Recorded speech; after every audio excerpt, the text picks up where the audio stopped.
बार नाम ले लेने से वैकुंठ मिल जाता है। इसलिए प्रयास भय होना चाहिए जिससे कि हम चाहकर भी हमारा पतन ना हो सके। बार बार फिर 84 की योनि कुकर शोकर 4 तो योनि ही होती है, अंडज उद्भिद स्वेदज जरायु। बार बार इनमें भ्रमण करना और 84 लाख तालों की केवल एक ही चाबी है प्यारे, साधन धाम मोक्ष करि द्वारा। साधन धाम मोक्ष करि द्वारा। साधन धाम मोक्ष करि द्वारा। साधन धाम मोक्ष करि द्वारा।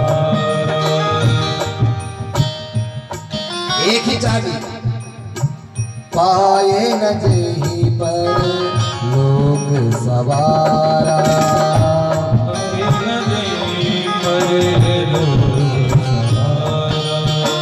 परमात्मा ने मनुष्य शरीर बना करके बहुत बड़ी कृपा करी है। आप ये बिल्कुल मत सोचना कि महाराज हम ब्राह्मण के घर में नहीं जन्मे तो हमारा उद्धार हो जाएगा। एक कथा और सुनाता हूँ आपको। राजस्थान के बड़े ही पीतराग महाराजा हुए राजा पीपाजी महाराज। आपने सुना हो तो अच्छी बात, ना सुना हो तो मैं सुना देता। पीपाजी महाराज बड़े साधु सेवा करने वाले वहां के सम्राट थे राजस्थान के। सारी प्रजा प्रसन्न रहती। श्री पीपाजी महाराज अपने पास धन ऐश्वर्यता सौंदर्यता नाम यश होते हुए भी एक चीज की अल्पज्ञता थी। वो क्या नहीं था? भक्ति नहीं थी। लोगों से पूछा महाराज मेरे पास भक्ति नहीं है, सब कुछ माताएं भोजन की थाली परोसे और भोजन की थाली में सब कुछ आ जाए केवल नमक ना आए तो मन कहता है कि कुछ रह गया। क्या रह गया? ओहो बोले नमक नहीं आया।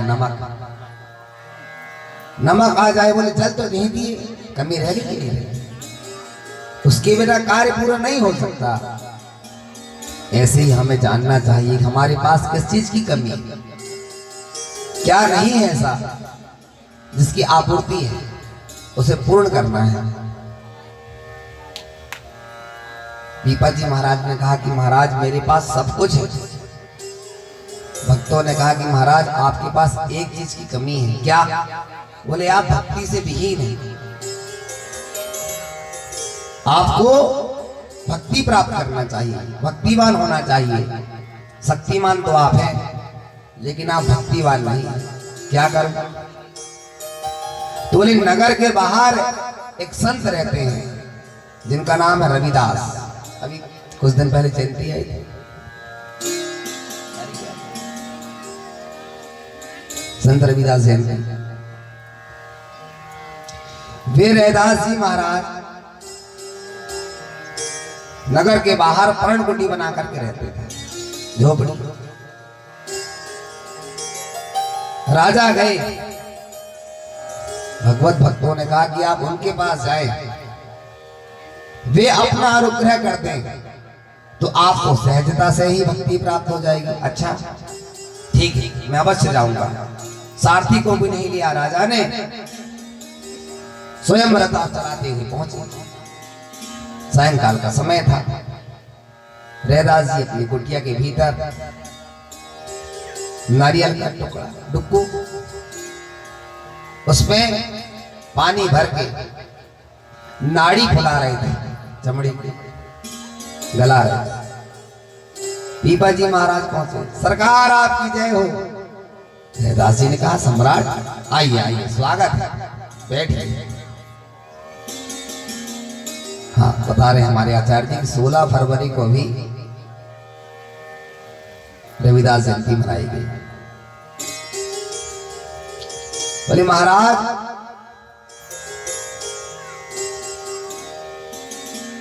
विराजी कैसे आगमन हुआ? भगवान बस मेरे पास भक्ति नहीं है, वो कार क्या कर रहे थे? चमड़े की नाड़ी को नारियल के टुकड़ों में पानी भर के फुला रहे थे। भक्ति नहीं है, बस आपकी कृपा हो जाती, भक्ति प्राप्त हो जाती। अच्छा,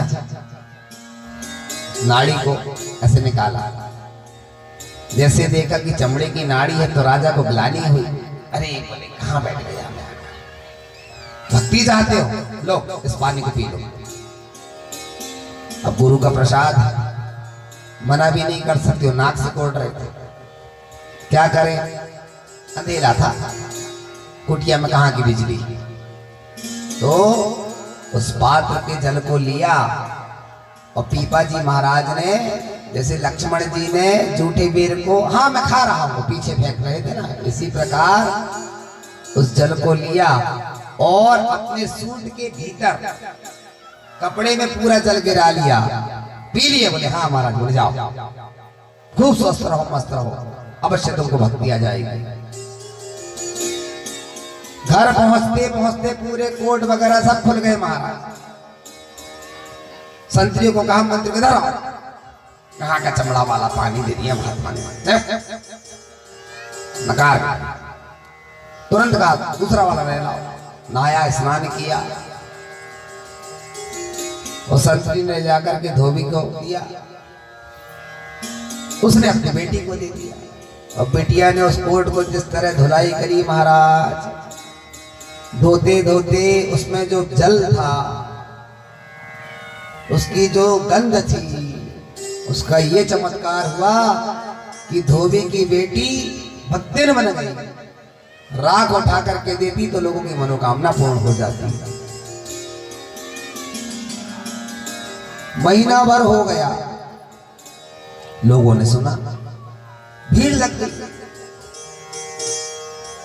बोले महाराज जानते हो आप, अद्भुत चमत्कार हो रहा है हमारे यहाँ। क्यों? अरे बोले क्या बताएं, एक भक्ति आई हुई।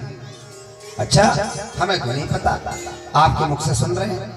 बोले महाराज क्या चमत्कार है, जिसे जो कहती है वो हो जाता है, जो जिस अभिलाषा मनोरथ को लेकर के आता है उसका वह मनोरथ पूर्ण हो जाता है।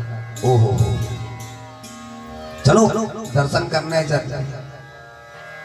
और पहुंचे और जैसे ही धोबी को देखा, वो आया, सरकार आप कैसे? आइए आइए। उसकी भी ठाठ बदल गई थी महीने भर पर। बोले भाई ये आपका घर? बोले महाराज अपनी बेटी है। ये पहले से तो था नहीं, तुम 20 वर्ष से हमारे यहाँ सेवा दे रहे हो। बोले क्या बताए महाराज, एक दिन आपने एक कोट दिया हुआ था आपका, वो कुर्ता को धुलते धुलते और मैंने मेरी बेटी को दे दिया, वो बेटी ने धुली और ऐसा चमत्कार हुआ कि बस सब भगवत भक्तों की मनोरथ पूर्ण होने लगे। राजा समझ गए बहुत बड़ी भूल हो गई है। दौड़े दौड़े गए, रैदास जी के पास चरणों में जाके गिर पड़े।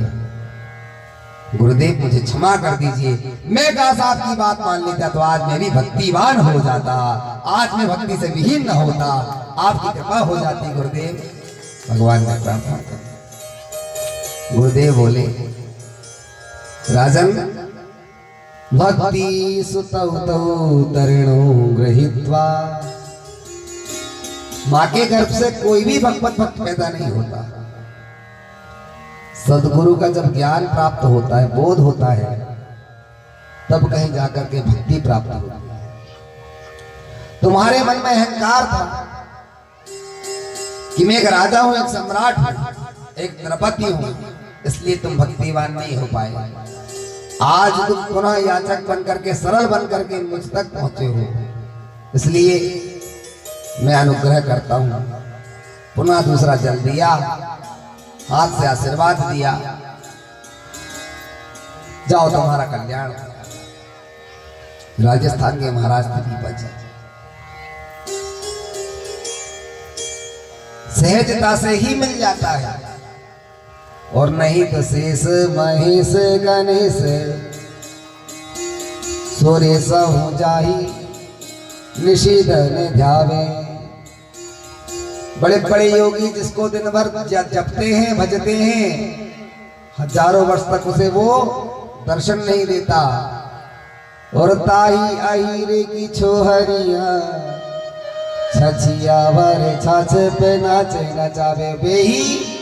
ब्रज की ग्वालिन कहती है, अरे कन्हैया मोको जरा ठुमका लगा के दिखा दे, नाच के दिखा दे, माखन का लौंदा दूंगी। माखन के लिए भगवान नाचते थे। कौन सा पुण्य करी होंगी वे ब्रजनारियों ने, जो जगताधार प्रभु उनके मध्य अवतरित होकर के उन सबको आनंद परोसते हैं। भगवान की बाल लीलाओं में भगवान छोटे से एक गोपी जाती माखन बेचने के लिए, रोज कहती माखन ले लो माखन, माखन ले लो माखन। और जैसे माखन का नाम सुनते कन्हैया तो अटारी पे आकर के देखते, और भगवान की रूप सुधा को गोपी जैसे निहारती तो मुख देखते ही प्रेम हो जाता। प्रेमैक रूपा सहसा विराशी, और प्रेम हुआ तो वह मोहना दे। रफ्ता रफ्ता इश्क में वे आबरू हुए, पहले तुम और तुमसे तू हुए। जैसे ही देखा गोपी ने, मोहन ले लो मोहन, मोहन ले लो मोहन। दूसरी आई बाबरी है गई है, तू पतो तक ना है, माखन बेच रही है कि मोहन बेच रही है। अरे बहन तूने याद दिला दी, भूल गई थी। एक गोपी के घर में उसे कन्हैया के दर्शन करना था, तो क्या करी, अपना गोबर दूसरी पड़ोसिन को कहती, बहन तू ले जा, मेरी सासू माँ तो गई हुई है यात्रा में। अच्छा, इतने में जेठानी आ गई। उसने कहा कि आज उपले नहीं करोगे कंडे, तो कहा गोबर कहां, सासू माँ की टारगेट देके गई 1000 कंडे थोप के रख। अच्छा, पर मैंने तो पड़ोसिन को दे दी हूँ सारा गोबर आज का, मैं कुछ नहीं जानती।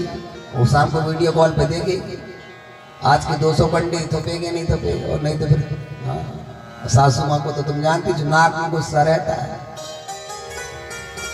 तो ये नंद भवन दौड़ी, ऐसे तो वैसे भी दर्शन करना था।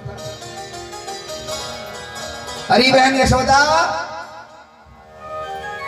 हाँ बहन क्या बात है, मोको तो गोबर दे दे। अरे बहन ये भी कोई पूछने की बात है, जितनो लगे उतनो ले जा।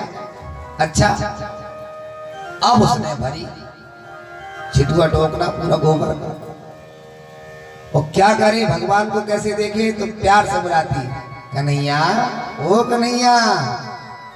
नेक्स्ट क्यों, क्या है गोपी, मैं तो को माखन को लौंदा दूंगी, थोड़ा हाथ लगा दे। और कन्हैया ने जैसे ही हाथ लगाया सिर पे रख लेती, दौड़ते दौड़ते जाती, खाली करती, पुनः आ जाती, पुनः भरी। अरे भैया मैं और गोबर ले जाऊं, अरे बाबरी है गई तू, जितनो लगे उतनो ले जा, गोबर कोई पूछने की चीज है। गोपी ने पुनः भरी टोकने को, कन्हैया को पुनः आवाज लगाई। भगवान बोले, वाह गोपी, मेरे घर को गोबर ले जावे तू, सहारा मैं दूं, मोको का देगी। बोले माखन दूंगी, कितना देगी, हिसाब बराबर का। तो बोले जितने बार तू छिटुआ उठा उठा के ले जाएगी, उतने उतने में तुम्हारे मुख में गोबर की टिकली लगा दिया करूंगी, हिसाब बराबर। अंतिम में जाकर के सारा हिसाब लगा लेंगे, जितने छिटुआ तुम मेरी मदद करोगे उतने ही मैं तुमको माखन के लौंदा दूंगी। हाँ ये ठीक है। अब वो दौड़ के जाती, खाली करती, कन्हैया पुनः वो ऐसे करके भगवान के पूरे मुखमंडल में गोबर की टिकली ही टिकली लग गई। भैया ने देखी कि कन्हैया ने बहुत देर हो गए, कुछ खाया पिया नहीं है, तो प्रेम से मां बुलाती है, अरे कन्हवा नेक्स्ट सुनियो लाला। भगवान बोले आ रहा हूं, हिसाब कर दूं जरा पूरा। भैया ने सोची ये इतना पढ़ा लिखा कब से हो गया, हिसाब करने को कह रहा है। कन्वा कहाँ है बेटा? और जैसे ही आकर देखी मोहड़ों को यशोदा मैया ने, अरे छोरा तू तो पूरा गोबर गन्ने से बनो घूम रहा है। अरे मैया चल बोलो ऐसो मोहड़ो कर लियो है। लोग कहेंगे क्या कहेंगे लोग? और ये कहा मैया मुख नहीं धो सकता, क्यों? पूरा हिसाब मिट जाएगा, गोपी का हिसाब है। ऐसे भगवान मैया कहे हे भगवान घर में इतना माखन हो गए लेकिन छोरा को ना जाने बाहर का माखन ही क्यों पसंद आ गया। वे गोपी उनकी शिकायत करने जाती है, लेकिन शिकायत में भी प्रेम था। शिकायत में दर्शन लालसा, भगवान के दर्शन करने के लिए जाती थी। कल आप हम सभी ने बड़ा ही सुरम में श्री गोवर्धन नाथ जी का दिव्य महोत्सव मनाया। 56 प्रकार के भोग लगाए। यथाशक्ति दानी ना, ज्यादा ना हो सके तो थोड़ा थोड़ा ही सरकार को भोग लगाना चाहिए। आपके और हमारे शरीर में 5 गियर होते हैं जो भोजन को पचाते हैं, उनके नाम जानते हैं आप? आप जो खाते हैं जठराग्नि में जो भोजन पचाते वो गियर, वो पार्ट से यदि चलना बंद हो जाए तो हमारी रोटी नहीं पच पाएगी महाराज। प्राण, ज्ञान, अपान, उदान और समान। इसलिए भगवान को जब भोग लगाते हैं तो ये 5 नामों से जल छोड़ते हैं। आचार्य गण रोज पूजन कराते हैं, शायद आप लोग सुनते होंगे माइक में। आपको कहाँ इतनी फुर्सत जो आप लोग भजन पूजन में इतना ध्यान दें। बोलो राधे राधे। सुनना चाहिए, दुर्लभ है, ये सहजता से प्राप्त नहीं होता। 20-22 वर्ष तो हमको लग गए पढ़ते पढ़ते। 16-17 कितनी पुराने तो हैं, अभी भी एक रह गई है,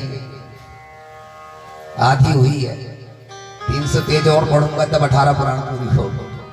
कहने का तात्पर्य यह है कि महाराज कितने सारे सांगो पांग वेद हैं और वही आपको भरोसा जा रहा है। तो वे 5 प्राण यदि ना हो तो हम जो भोजन ग्रहण करते हैं वो पच नहीं सकता, शरीर रुक जाएगा, मृतक हो जाएंगे, मर जाएगा। वे ही हैं जो लार ग्रंथियों के द्वारा धीरे धीरे उस भोजन को रक्त के रूप में परिवर्तित करते हैं और दिव्य तेज बनाते हैं। और तेज के द्वारा मज्जा आदि नशों के द्वारा फिर संचारित होता है, तब जाकर के इंद्रियां अपना कार्य करती हैं और शरीर अपना कार्य करता है। तो कोई दुबला हो जाता है, कोई मोटा हो जाता है।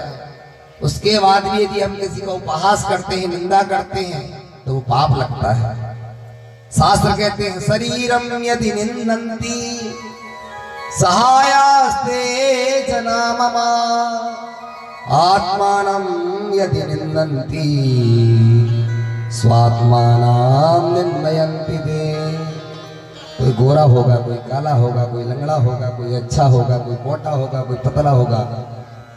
ब्रह्मा की सृष्टि है, सब अपने अपने कर्मानुसार जन्म लेते हैं।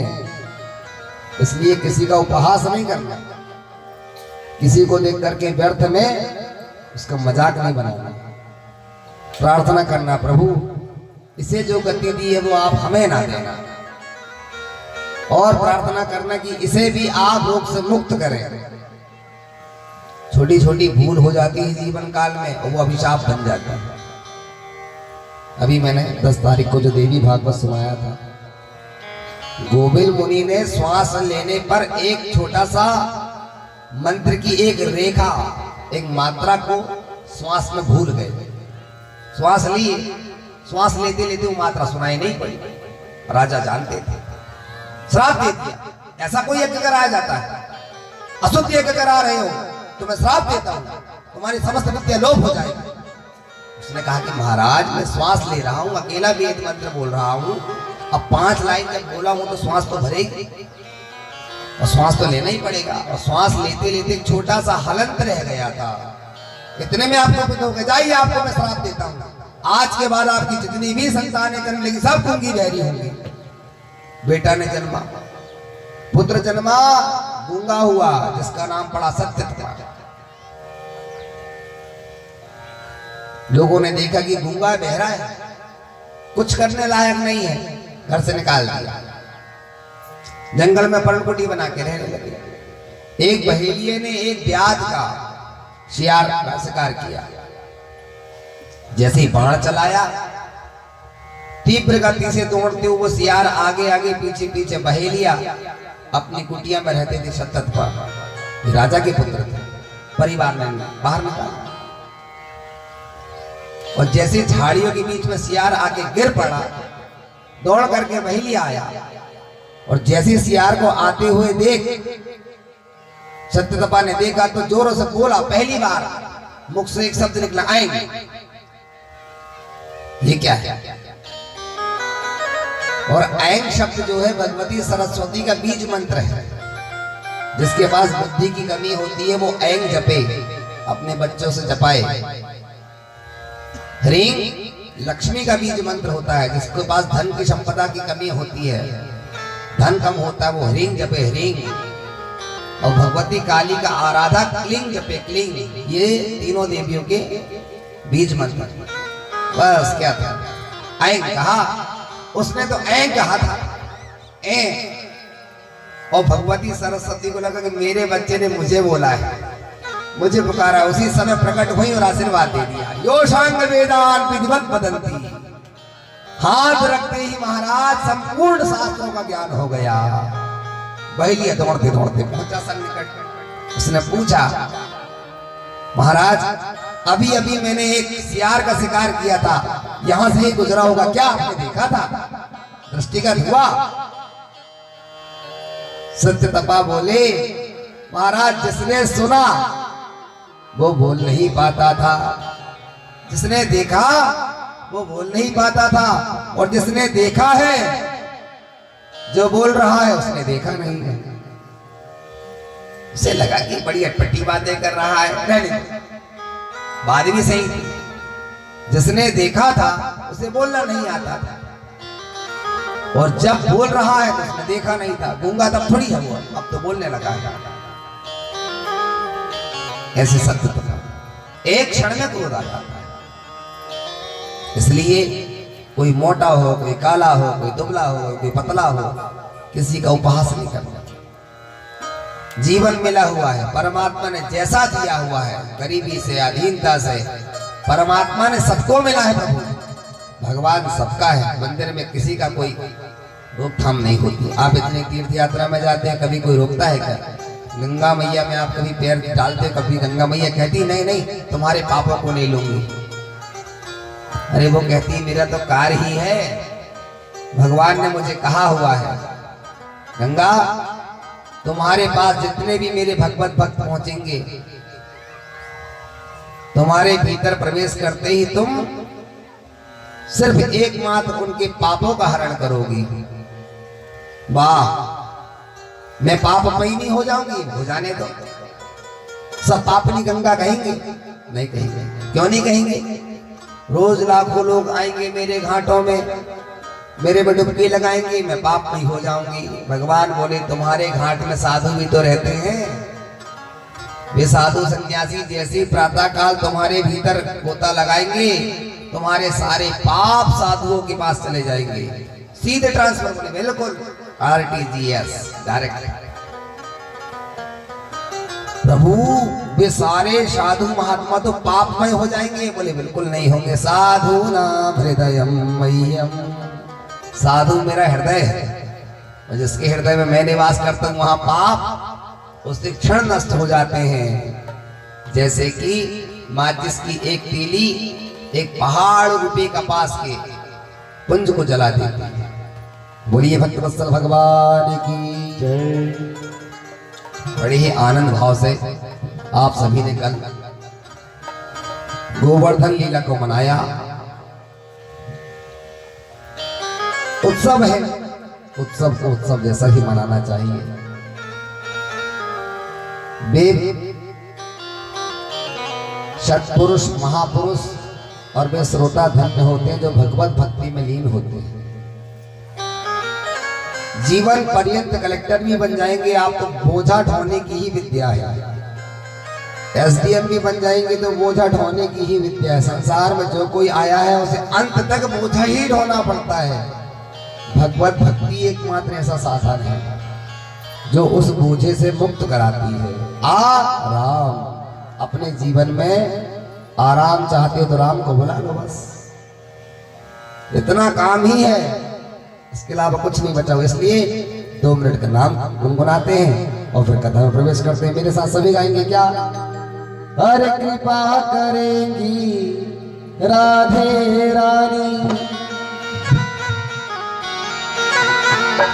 ओ कृपा करेंगी राधे रानी, हो तुम वृंदावन आ जाओ। क्या होगा? अरे राधे राधे राधे राधे राधे राधे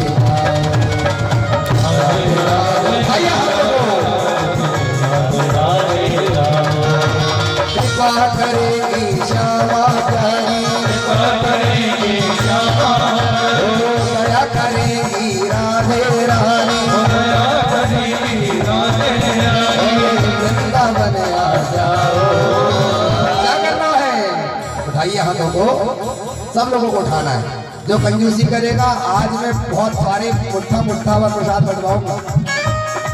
राधे राधे राधे राधे राधे राधे राधे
जान ले अब तो रानी,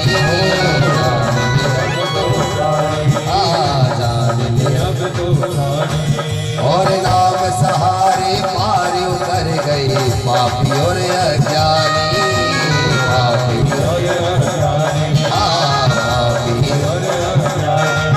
और झूम झूम कर राधा नाम की, झूम कर राधा नाम की, झूम कर श्यामा नाम की, झूम कर श्यामा नाम की, और मस्ती में खो जाओ। राधे राधे राधे राधे राधे राधे राधे राधे राधे राधे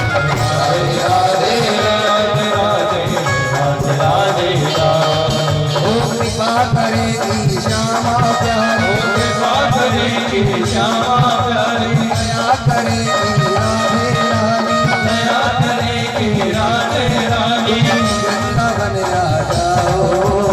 राधे राधे राधे राधे राधे राधे राधे राधे राधे राधे राधे राधे राधे राधे राधे।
आपको पता है राधा शब्द कहते क्या होता है? रा शब्दोच्चारणात् एव स्थितो भवति माधव। आपके मुख से रा शब्द निकला और मेरे कन्हैया दौड़ लगा देते हैं कृपा करने के लिए। रा शब्दोच्चारणात् एव स्थितो भवति माधव। धा शब्दोच्चारणात् तत्पश्चात् भावन एव संस्कृतम। और भगवान जैसे दौड़ लगाते हैं अपनी कृपा आरंभ कर देते हैं। श्री राधा ही राधे राम की महिमा जाने अब तो प्राणी।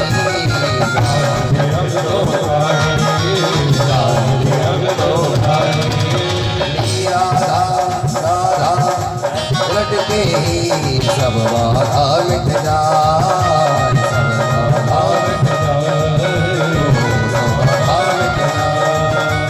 बाधा राधा रटती सब बाधा मिट जाए, सब बाधा मिट जाए। क्योंकि जन्म की बात राधा नाम सुधाराए, राधा झूम झूम कर राधा नाम की, झूम झूम कर राधा नाम की, झूम झूम कर श्यामा नाम की, झूम झूम कर श्यामा नाम की। मस्ती में खो जाओ। क्या करना है? उठाइए हाथों को। राधे राधे राधे राधे राधे राधे राधे राधे राधे राधे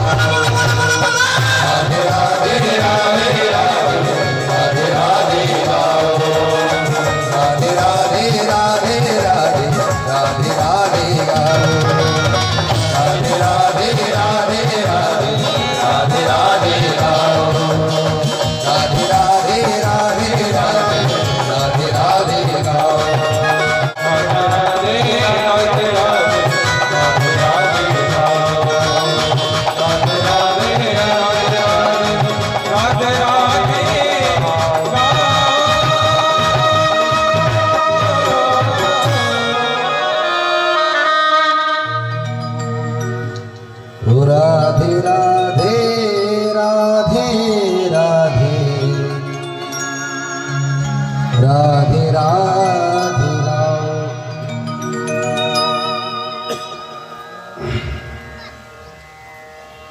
बोलिए भगवत्सल भगवान की जय। श्री गोवर्धन पर्वत को प्यारे प्रभु ने 7 वर्ष की अवस्था में 7 दिन 7 रात तक अपनी कनिष्ठिका अंगुली में धारण किया। मैंने कल आपको बताया था कि द्रोणगिरी के औरस पुत्र ऋषि पुलस्त के द्वारा लंका ले जाए जा रहे थे। भगवत भक्त थे, श्री बिहारी जी से प्रार्थना करी, प्रभु कहाँ निशाचरों की पुरी में मुझे ऋषि महाराज ले जा रहे हैं, आपकी यदि ऐसी कृपा हो जाए तो प्रभु मैं यहीं पर रह जाऊं। भगवान के दिव्य चमत्कार का स्वरूप यही हुआ। जोरों से लघु शंका लगी, ऋषि पुलस्त को रखना पड़ा। जब निवृत्त होकर के आए क्रिया से और उठाने को कहा, गोवर्धन ने कहा कि सरकार मैंने आपसे पहले ही प्रार्थना किया था, एक बार जहाँ स्थित हो जाऊंगा पुनः मैं वहां से उठूंगा नहीं। ऋषि महाराज को लगा कि मेरा मनोरथ अधूरा रह गया, इसलिए उन्होंने श्राप दे दिया, मूर्ख मैं तुझे लंका ले जाना चाहता था, वहां का शिरोमणि बनाना चाहता था, लेकिन तू मूर्ख का मूर्ख ही रहेगा, तुझे श्राप देता हूं, तो नित्य ही तिल के भांति प्रतिदिन घटेगा। बहुत बड़ा ऊंचा पर्वत था। कलयुग के आरंभ में 5100 कुछ वर्ष व्यतीत हुए हैं, 130 वर्ष करीब। इतने में ही अभी भी बहुत विराट है, उसकी परिक्रमा लगाते हैं। 7 कोस की परिक्रमा है, 21 किलोमीटर की। अब तो बढ़िया रोडें बन गई हैं, पहले तो रोड भी नहीं थी। लोग दंडवत प्रणाम करते हैं, बार बार 108 पत्थरों को लेते हैं और उनकी सभी मनोकामनाओं को पूर्ण करते हैं गोवर्धन नाथ। एक बात और आपको बता दूं, धर्म क्षेत्र में कभी भी आप जाए, वहां के पत्थर इत्यादि उठाकर कभी ना लाए। अभी बीच में एक जगह हम कथा गाने गए थे, तो हमें पता चला, तो हमने कहा निश्चित इस परिवार के मुखिया को 8 दिन में मृत्यु आ गई होगी। बोले अवश्य। उन्होंने गोवर्धन से 3 पत्थर उठा के लाए हुए थे। एक संकेत आपको और कर देता हूँ, मैं तो चाहता हूँ कि मेरी सेवा कंजूसी की ना हो। जब आप लोग खिलाने में कमी नहीं करते तो हम सुनाने में क्यों करें। राधे राधे। इसलिए कभी भी आप जब धर्म क्षेत्र में जाएं तो वहां से आप पत्थर इत्यादि कभी उठा कर ना लाएं। शालिग्राम की प्रतिमा को खरीदा नहीं जाता। सारे मूर्तियों के भगवान की प्रतिष्ठा होती है। शालिग्राम शिलायास्तु प्रतिष्ठा नैव विद्यते, लेकिन वे शालिग्राम की प्रतिष्ठा नहीं होती, वे स्वयं ही अपने में ही प्रतिष्ठित होते हैं। लेकिन धर्म पुराणों में यह लिखा हुआ है, शालिग्राम को यदि आप खरीद कर लाते हैं फिर पूजन करते हैं तो आपको उसका कोई भी फल नहीं मिलेगा। तो महाराज वो तो मिलता दुकान नहीं है, दुकानदार कौन सा हमारा रिश्तेदार है, नातेदार है जो फ्री में हमको दे देगा। तो कहा कि यदि आपको चाहिए तो वे खरीद करके आपको दान कर दें, और इनको चाहिए तो आप खरीद के इनको दान कर दें। ऐसा करने से आपकी पूजन भी हो जाएगी और दुकान वाले को पैसे भी मिल जाएगा। और आपको दूसरा संकेत, कुंवारी कन्याओं को उनका पूजन नहीं करना चाहिए। तीसरा संकेत, उनमें कुमकुम नहीं चढ़ाया जाता। चौथा संकेत, आपके पास में अति दरिद्रता है, धन की कमी है, शुद्ध गाय का पूर्णिमा के दिन कच्चे दूध से शालिग्राम का आप स्नान कराएं। 2 पूर्णिमा ही आपके को समझ आ जाएगा कि मेरे पास धन का आगमन होने लगा है, मेरे बंद द्वार खुलने लगे हैं, मैं धीरे धीरे सने सने धनवान होने लगा हूँ। बोलिए भक्तवत्सल भगवान की जय। कथा में आप ही कहेंगे कंजूसी कर गए, खमरिया वालों को कौन कौन सी अच्छी अच्छी कथा सुना के चले गए। तो मैं चाहता हूँ कि आप लोग शिकायत ना करें। हालांकि यूट्यूब में सारी कथाएं हैं, आप वो भी सुन सकते हैं, राम कथा भी सुन सकते हैं, देवी भागवत सुन सकते हैं, सारी कथाएं उसमें हैं। श्रीमा चैनल डालें, सब्सक्राइब करें, लाइक करें, आप उसे सुने घर बैठे खूब सुन। यहाँ आपको कथा लिखने की आवश्यकता नहीं है। इस प्रकार मंदिर जाते हैं, एका चंद्या रवे सप्ता कार्य अत्यंत से बनाएगा, हरे चंद्रसा साक्षात शिवस्यार्थ प्रतीक्षणा। माँ के मंदिर में गए दुर्गा देवी के, तो एक परिक्रमा की जाती है। कितनी? एका चंड्या, दुर्गा की एक परिक्रमा की जाती है। रवे सप्ता, भगवान सूर्य की 7, हरेश चंद्रसा साक्षात गणेश तृतीयन, तथा गणेश की 3 परिक्रमा की जाती है, विष्णु की 4 और भगवान शंकर की अर्ध प्रदक्षिणा की जाती है, आदि। जहां निराकार लिंग बैठे हुए हैं वहां निर्माल्य जल प्रवाहित होता है, इसलिए भगवान शंकर की आदि। और जहां साकार रूप में भगवान सदाशिव विराजमान है और पीछे यदि परिक्रमा है, पाषाण के नीचे ऊपर से पत्थर लगा हुआ है, टाइल्स इत्यादि, और पाइप नीचे है सब, तब तो आप साकार की कर सकते हैं पूरी। और यदि निराकार लिंग मात्र मंदिर में बैठा हुआ है, ये सब बातें इसलिए आपको ज्ञातव्य बता रहा हूँ क्योंकि आप गृहस्थी हैं, और जितना गृहस्थी को चैतन्य रहना होता है उतना साधु सन्यासी को नहीं होना होता है। आपको पग पग में सावधान रहना है महाराज। ये बातें आपको ना जानकारी हो तो आप याद रखें, ऐसे ना हो तो आप YouTube से सुन सकते हैं, नाती पोते को कह सकते हैं बेटा गुरु जी की कथा लगाओ, घर में खूब 10 बार सुनो, कोई दिक्कत नहीं। और इसे जीवन में उतारना भी, ऐसा नहीं कि सुन लिए और बस इधर राम से इधर रावण से जय हो, ऐसा नहीं होना चाहिए। आज बाबूजी आए बादल पार से, मिलकर बड़ी प्रसन्नता हुई। ऐसे 10 भक्त मिल जाए, कथा सफल हो जाती है। अस्तु, आइए कथा में समय हो रहा है, प्रवेश करते हैं, क्योंकि फिर आज रुक्मणी मंगल का दिन भी है। आप लोग इसलिए माताएं तो वैसे भी लेट, ये देखिए आ रहे हैं। अब 4 बजे कथा में कोई आने का समय, छोटी सी लोई दो पोई और हाथ तो बोलो, लेकिन ये 4 बजे तक आ रहा है। अभी बरघाट में कथा थी तो हमने कहा क्यों भाई? तो बोले इनका बढ़िया काम धान सुबह से खाए मुट्ठा मुट्ठा 2 बार और 3 बार खाओ, भाते ही तो खाना। एकादशी के दिन अन्न तो खा सकते हैं लेकिन अन्न में चावल नहीं खा सकते। जितने भी प्रकार के पाप होते हैं वे सभी चावल में विद्यमान हो जाते हैं। इसलिए गृहस्थी को चाहिए कि वह ना खाए। व्रत नहीं रह सकते कोई बात नहीं, बच्चे हैं, बाल हैं, वृद्ध हैं, रोगी हैं, इन्हें व्रत ना भी करें तो दोष नहीं लगता। एकादशी क्या है? 5 ज्ञानेंद्रियां, 5 कर्मेंद्रियां। कथा को ध्यान से सुनेंगे। इसका ये मतलब नहीं कि YouTube का नाम बता दिए चैनल का तो घर में जाके सुनोगे और यहाँ बातें करोगे। मेरी नजर सब पे रहती है, ध्यान रखना। बासी कड़ी जो खा के आया होगा वही जमाई लेगा। और अपने अपने मुख को देखो, जो जमाई ले रहा है वो पक्का बासी कड़ी खा के आएगा, मैं गारंटी से दे सकता हूँ। बोलो राधे।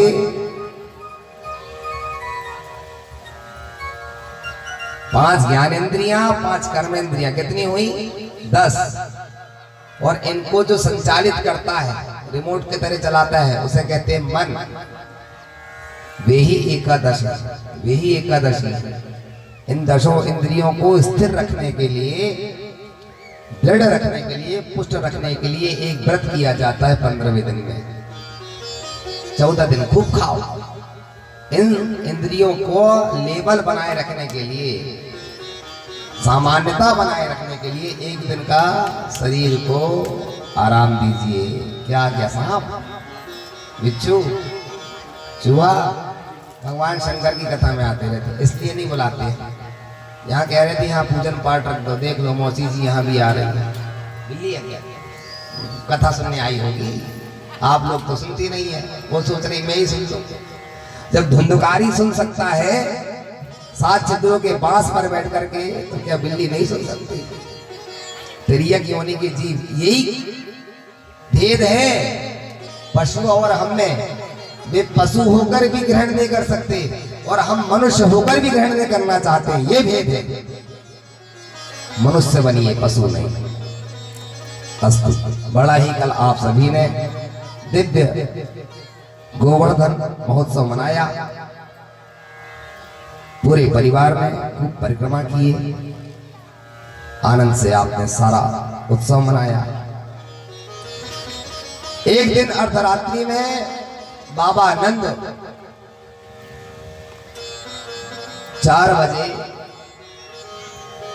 यमुना मैया में स्नान करने चले गए। वस्त्रों का त्याग करके चले गए। वरुण के दूत आए और उन्होंने नंद बाबा को वरुण लोक ले गए। हाहाकार मच गया, दोपहर हो गई, नंद बाबा नहीं मिले, घरे नहीं पहुंचे। यशोदा मैया बोली कन्हैया कहीं पिताजी को देखा क्या? कन्हैया बोले कहीं दिखे तो नहीं। आस पड़ोस में पता किया, चाचा जी के यहाँ, ताऊ के यहाँ, बुआ के यहाँ कहीं बैठे होंगे।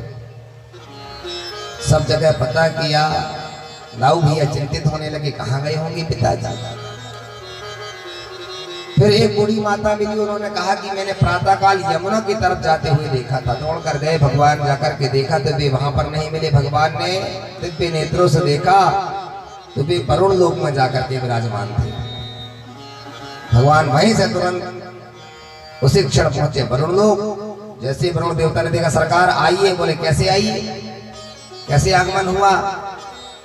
अरे भाई सोच समझ करके तो आदमी को उठा के लाया करो। क्यों सरकार? हमारे पिताजी को उठा के ले आए तुम्हारे दूतों ने। पिताजी वो बैठे हुए कोंटे में बैठे, देखो। ओ हो कोंटे में बैठे हैं आपके पिताजी है। सरकार क्षमा कर दीजिए, बड़ी कृपा हुई, आप मेरे लोग तो पहुंचे, धाम तो पहुंचे।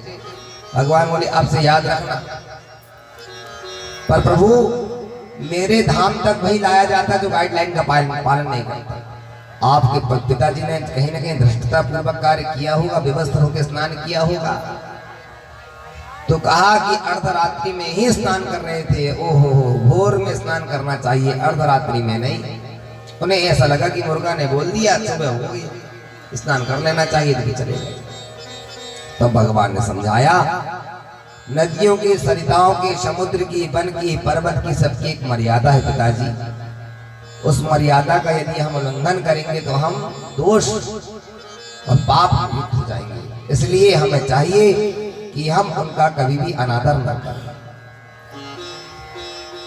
सारे ब्रजवासियों ने नंद बाबा को आते देखा, वाह कन्हैया ले आए पिताजी को। अरे भैया हम तो यही कहेंगे तू साक्षात भगवान है। भगवान को लगा कि मेरी भगवत्ता शायद इन्हें पता चल गई, और यदि मेरी भगवत्ता इन भोले भाले ब्रज गोपालों को यदि पता चल जाएगी तो मुझे भी ब्रज का कृष्ण नहीं मानेंगे, फिर मुझे भगवान समझेंगे, और जब भगवान जान लेंगे तो मंदिर में ले जाके स्थापित कर देंगे। सुबह शाम आके घंटी हिलाएंगे, भोग लगाएंगे, और बस न चोरी कर पाऊंगा न चोरी कर पाऊंगा। इसलिए भगवान ने कहा, अरे भाई तुम भी कुछ भी कहते रहते हो, मैं कोई भगवान थोड़ी हूं। पिताजी यही गए हुए थे पास में। क्यों बाबा? बोले हाँ छोरा सही कह रहा है। सुदामा आदि सखाओं ने कहा कि कन्हैया भैया ये बैकुंठ क्या है? क्या हम कभी दर्शन नहीं कर सकते बैकुंठ में? ओहो बोले बैकुंठ जाना चाहते हो? अरे बोले भैया हमने सुना है कि बैकुंठ बड़ा अच्छा है। बैकुंठ क्या है? बैकुंठ शब्द की परिभाषा होती है विगता कुंठा अशौ इति वैकुंठा, जहां पर जाकर के हमारी इच्छाएं कुंठित हो जाती हैं, समाप्त हो जाती हैं। भगवान घर बनाना है, बैकुंठ में घर की आवश्यकता नहीं, शादी हो जाए जरूरत ही नहीं, बच्चे कोई जरूरत नहीं, मोटरसाइकिल बिल्कुल जरूरत नहीं। जहां पर जाकर के आपकी इच्छाएं समाप्त हो जाती है उसे वैकुंठ कहते हैं। आप जब वृंदावन जाएंगे, सुवर्ण मंदिर जहां पर है रंगनाथ जी में, उसके बाजू में एक सरोवर है, कुआं है। भगवान बोले इसी सरोवर में सभी लगाओ डुबकी, अभी सबको मैं वैकुंठ पहुंचा देता हूं। जहां पर जाकर के हमारी कुंठा शांत हो जाती है उसे वैकुंठ कहते हैं। पिताजी बोले, अरे लाला जब सारे छोरन को तू ले जा रहा है तो क्या मैं ना चलूं? बाबा आप भी चलो, लगाओ डुबकी। और नंद बाबा ने कन्हैया का हाथ पकड़े, जैसी धड़ाम से कूदे, भगवान ने सबको वैकुंठ में निकाला। जैसे वैकुंठ पहुंचे, कोई चतुरानन, कोई पंचानन, कोई षडानन, जो देखे 5-5 मोहड़ों वाले, 4-4 मुख वाले, 6-6 मुख वाले। ओहो भैया ऐसा वैकुंठ है। तभी हम कह रहे थे कि बड़ा नाम सुना हमने वैकुंठ का, पर कन्हैया यहाँ भैया आधे से ज्यादा तो सारे तेरे मोहड़े लग रहे। अरे कहा इन सबको मैंने माखन यहाँ चुरा चुरा के ला करके दिया था। अच्छा वो सारा माखन खा खा के जे भी तेरे मोहड़े जैसे वाले हो गए। बोले हाँ, भगवान समझ गए कि यदि इनको मेरी भगवत्ता का पुनः पता चल गया तो ये मुझे वैकुंठ आदिपति समझेंगे और मंदिर में बंद कर देंगे। इसलिए भगवान ने सबको वैकुंठ का दर्शन कराया। अंत में वे ऊब गए और कहने लगे, भैया अपना लोक, अपना धाम, अपना गांव, अपने लोग वे ही अच्छे हैं। यहाँ की हवा, वातावरण सब बिल्कुल अलग है। अरे आप अमेरिका चले जाओ और वहाँ का कल्चर इतना अलग है महाराज, यूएसए का। पेरिस चले जाओ, यूरोप चले जाओ, वहाँ ना कोई आपकी भाषा को समझेगा। आप कहोगे कि हमारा एक फोन लगा दो तो वो आपकी भाषा ही नहीं समझ पाएंगे। उनकी भाषा में जब तक आप बोलो ना, आप दुकान में कोई सामान लेने चले जाओ, कुछ खाने चले जाओ, आपको वो सामान नहीं मिल पाएगा। एक विदेशी महिला आई हुई थी वृंदावन, श्री ठाकुर जी का दर्शन करी, 3-4 दिन ब्रज में रही। मेरे गुरुदेव एक कथा सुनाते थे, उस समय मेरा अध्ययन काल था। वो महिला 3-4 दिन तो रही, अमेरिका से आई। उसके बैग में छिपकली चली गई। और भगवान की ऐसी कृपा रही कि वो एयरपोर्ट में ना तो चेक हुई, और इतनी भीषण चेकिंग के बाद में भी वो बढ़िया फ्लाइट से अमेरिका चली गई। जब वो अपने घर पहुंची, उसने अपने कपड़े निकाली, अलमारी में रखने लगी तो एक छिपकली निकली। अरे ये तो वृंदावन की है, ब्रज की है। और वहां की छिपकली से उसका तालमेल ना बने। वो धीरे धीरे करके दूसरे दिन से बीमार होने लगी, शिथिल होने लगी। उसने क्या करी, डॉक्टर को बुलाई, धीरे से उसके पकड़ा गया, उसका इलाज करवाया। डॉक्टर बोले मैडम इसको यहाँ की वातावरण सूट नहीं कर पाएगा, क्या करना पड़ेगा? बोले अब तुरंत ही टिकट करवाएं, ये जहाँ से आई है आप यदि से वहां छोड़ देंगे तो ठीक है। वो समझ गई। प्रभुपाद स्वामी जी की वो शिष्या थी जिन्होंने अमेरिका में जाके इस्कॉन का झंडा गाड़ा, और आज भी इस्कॉन वाले सभी जगह हरे रामा हरे कृष्णा 5 बजे से जपते हैं। एक खमरिया गांव है जहां सवेरे 5 बजे से राम नाम की यात्रा होती है और हम लोग सोते रहते हैं। वो भक्तिन को याद आया गुरुदेव का उपदेश, ब्रज की रज ये तो वृंदावन की। तुरंत टिकट करवाई, उसे ला करके छोड़ी, और जैसे महाराज वो वृंदावन में आई तो 10 मिनट बाद वो स्वस्थ हो गई।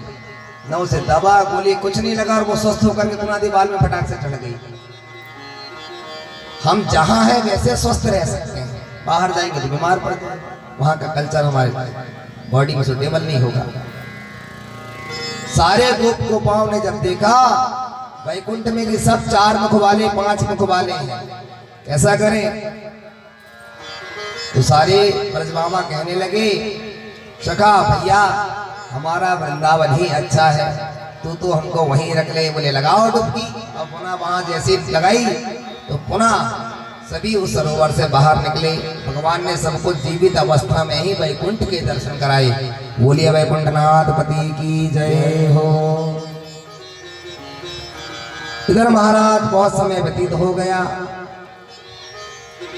भगवान शरद पूर्णिमा की रात्रि, एक दिन भगवान मधुर मधुर वेणुनाद कर रहे थे। शरद पूर्णिमा की रात्रि भगवान ने अपने मधुर वेणु को बजाया। वेणु को सुनते शरदोत्फुल्ल मल्लिका, जो गोपी अपने अपने घरों में गृह कार्य कर रही थी, एक गोपी अपने सासू माँ की चरण सेवा कर रही थी, एक पति को भोजन करा रही थी, एक घर की सफाई कर रही थी, एक बच्चों को पढ़ा रही थी। लेकिन वेणु की बंसी की वो मधुर ध्वनि जब सुनाई पड़ी, दीवानी हो गई। अपने अपने कार्यों को छोड़ा, वहां से तुरंत भाग चली। अर्धरात्रि में घनघोर वन में एक श्रृंगार कर रही थी, अधूरा श्रृंगार करके ही चल पड़ी। सभी एकत्रित हुई और जाकर के प्यारे प्रभु कन्हैया के समकक्ष जाकर खड़ी हो गई। भगवान ने आते देखा, सारी ब्रज गोपियों को तो स्वागत किया। स्वागतम भो महाभागा किंबा करिवाम, आपका स्वागत है, लेकिन कैसे आना हुआ? अभिप्राय क्या है आपका?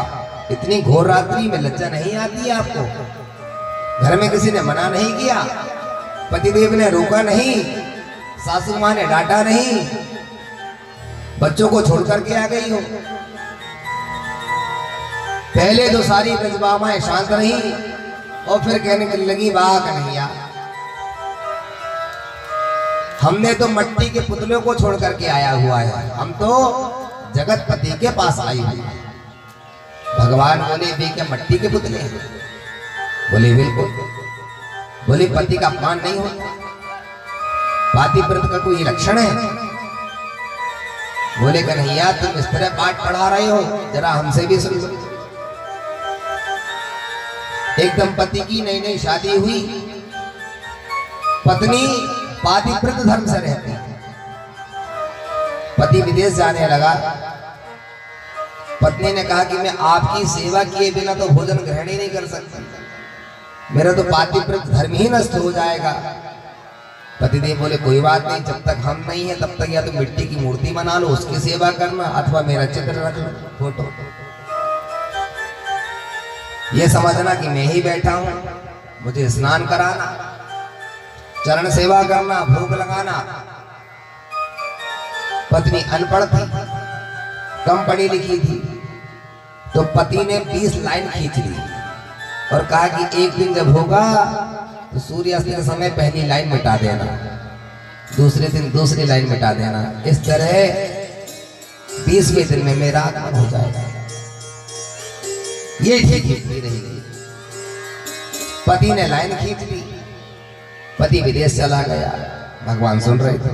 हाँ तो अब उसकी तो आदत थी, प्रतिदिन वह अपने पति की सेवा करती। जब तक पतिदेव भोजन ना ग्रहण कर लें तब तक वह भोजन ग्रहण नहीं करते थे। एक दिन पूरा हुआ, एक लाइन मिटा दी, दूसरा दिन, तीसरे दिन, चौथे दिन। अब कन्हैया जब 20वां दिन पूर्ण हुआ, पति ने कहा था कि मैं शाम को आ जाऊंगा। फ्लाइट लेट हो गई, ट्रेन लेट आ पाई, 3 घंटे, उसे बज गए रात्रि के 10। पति आकर के द्वार में खड़ा हुआ है, वही भीतर से दरवाजा लगा करके पूजन कर रही थी।